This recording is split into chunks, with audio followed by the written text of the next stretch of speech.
Hey, welcome back to the channel, everyone.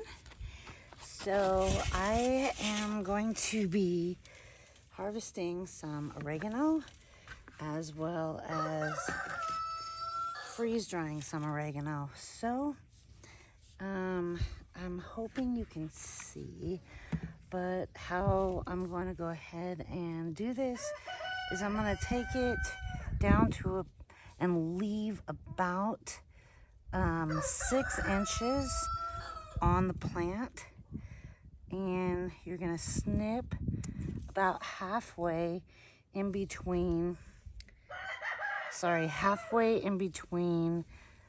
the stem where one bout of leaves start and the next one starts. So if you can see this, between this batch and this batch is where we will go ahead and trim. It's okay if we go a little bit lower than the 6, it'll all come back. And so we're just gonna,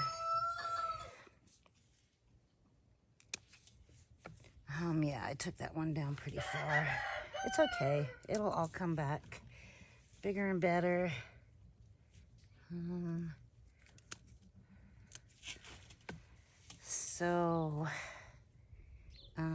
This, honestly, I'm not quite sure of its variety.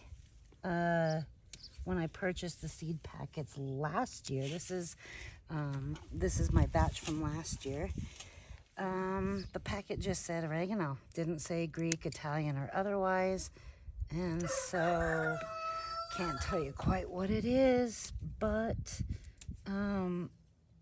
if you can see the other oregano plants in here, these are Italian oregano.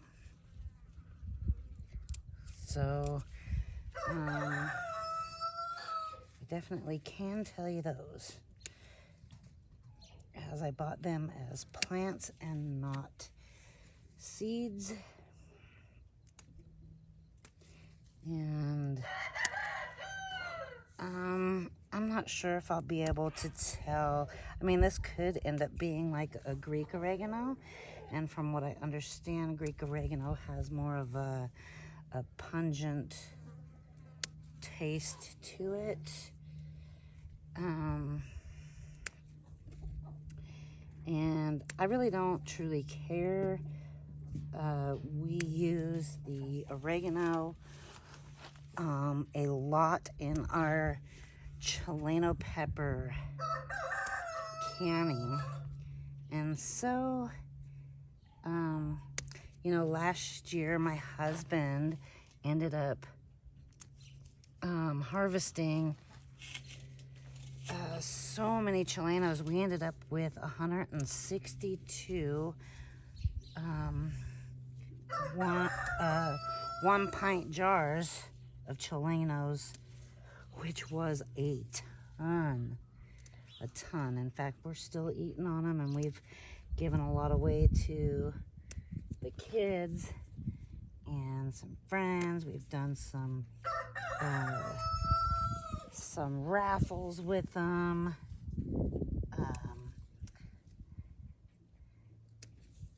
Can't remember what the heck I was trying to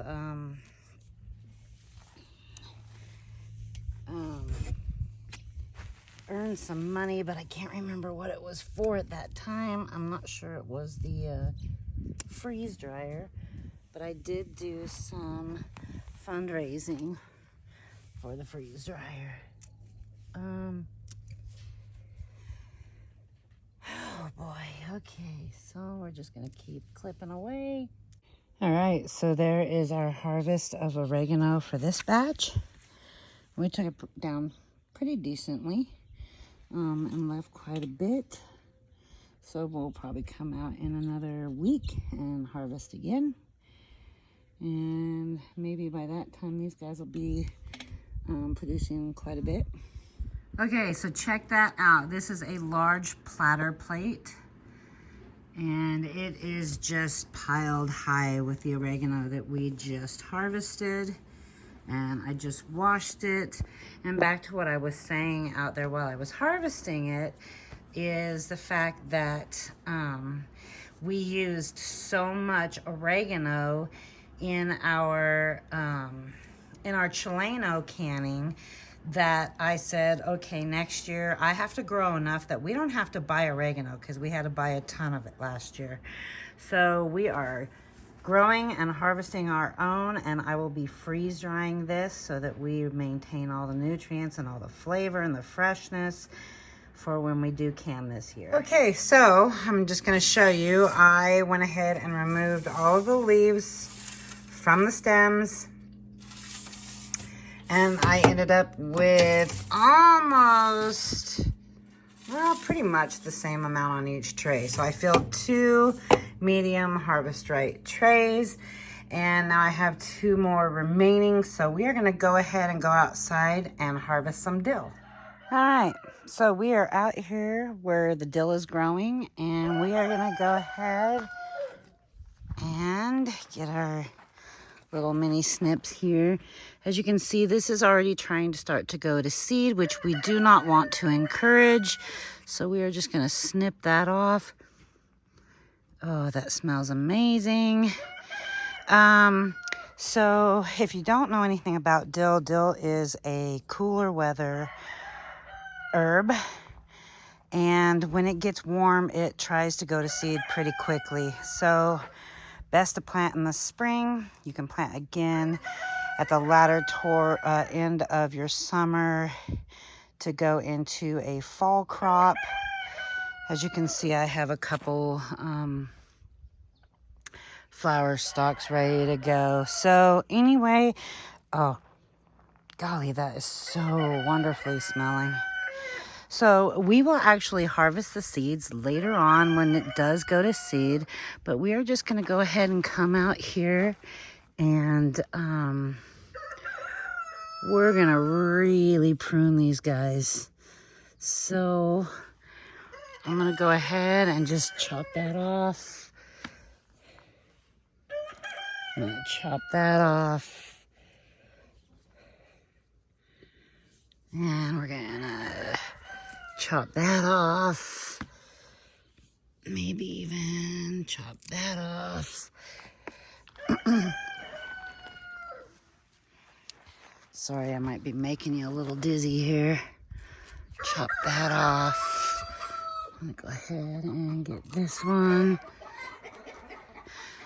And we're gonna cut off these seeds. Actually, let's just chop that whole thing off. This one's a good one. Ooh. I'm sorry, I am not doing a very good job of letting you see this. Now, we may get it to grow back, well, grow some more upright, but then again, we may not. Like I said, it's a cool weather plant, so I'm gonna go ahead and come over here and get this big one off. All right, so let's do that. Let's start with that and see how it works. I'm gonna go ahead and, this has got a really good bushiness to it right here.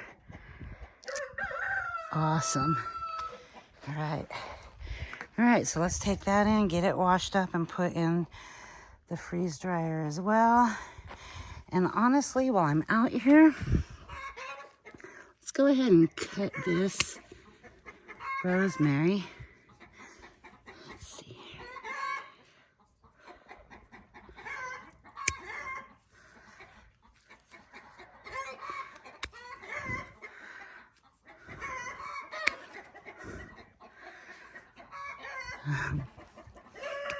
Girls are talking up a storm over there. All right, so we got some rosemary too. Don't really have a ton of basil to work with, but I actually think I might go ahead and Trim this up a bit. These will be easy to identify within the freeze dryer. So let's just go ahead and trim this guy up and it'll promote some new growth and bush out. Let's see here.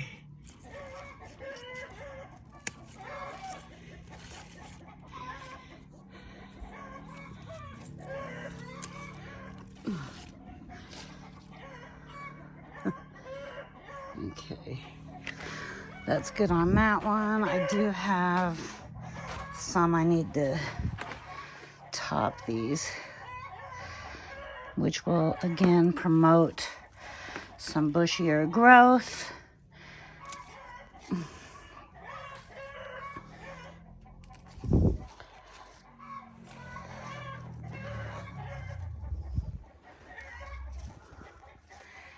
And I'm gonna leave the lemon basil alone. Some of it's starting to go to seed, and that's absolutely fine. And that'll be good for now.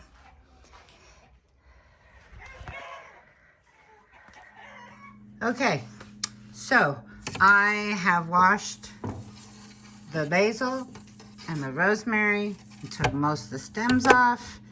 And I did the same for the dill. All right, so we are on extended dry time. I have it set for 10 hours, so it's been on for about 4. So it actually took about 10 hours to do the dill. Rosemary, basil is on the other side of this, and then 2 oregano. So I'll be pulling that out momentarily and show you.